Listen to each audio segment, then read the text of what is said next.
Assalamualaikum warahmatullahi wabarakatuh. Saya Rifando Cintoro dan ini video pertama saya.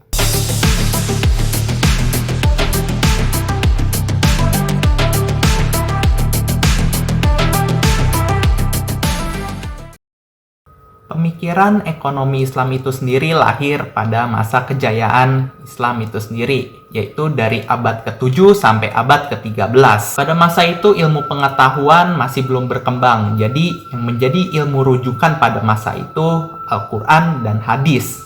Rasulullah sendiri telah menerapkan dasar-dasar ilmu ekonomi Islam, seperti pembangunan Baitul Ma'al, penerapan mata uang dinar dan dirham sebagai pengganti barter, dan pelarangan riba dan diganti dengan bagi hasil. Pada masa kejayaan Islam, pemerintah benar-benar mensupport riset dan development iptek, sehingga muncullah ilmuwan-ilmuwan terkemuka seperti Ibnu Sina, Al-Farabi, dan Al-Ghazali.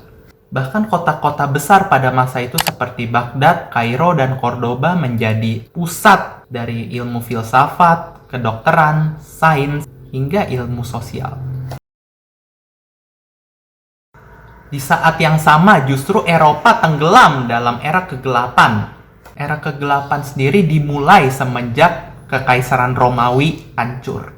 Setelah runtuhnya Kekaisaran Romawi, Kristen dari Yerusalem masuk ke dataran Eropa lewat dua jalur.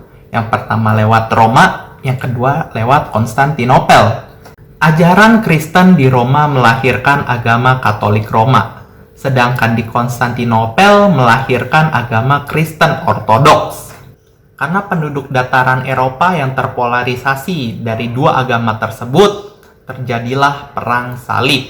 Karena pada saat itu bangsa Eropa lebih sibuk pada perang, politisasi agama, dan penerapan ilmu teologi yang begitu konservatif dan dijadikan hukum yang berlaku di sana, membuat bangsa Eropa pada saat itu kemajuannya semakin tersendat, bahkan mengalami kemunduran.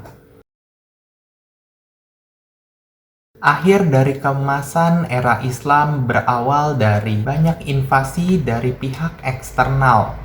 Misalnya saja pada Perang Salib yang menekan masyarakat Muslim pada abad ke-13.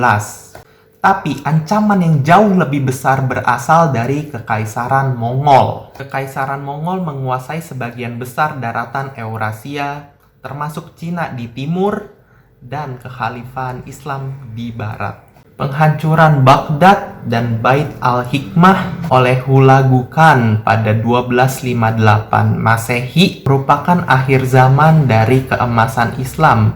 Para pemimpin Mongol menghancurkan banyak kota, membantai ratusan ribu orang, dan merusak sistem irigasi di Mesopotamia. Hal ini berdampak negatif pada warga yang tinggal di sekitar wilayah tersebut, dan hal ini perlahan-lahan berakhir dengan terkikisnya banyak peradaban di masa lalu.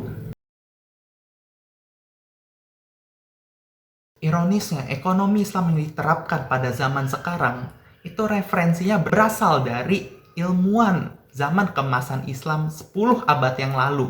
Dan ini relevansinya jauh sekali dari zaman sekarang. Mengapa demikian? Karena pusat keilmuan dan sains pada masa kejayaan Islam, yaitu Bait al-Hikmah, sudah lenyap. Sehingga ilmuwan Muslim sudah tidak bisa lagi berinovasi. Sekian dari video saya, terima kasih dan sampai jumpa.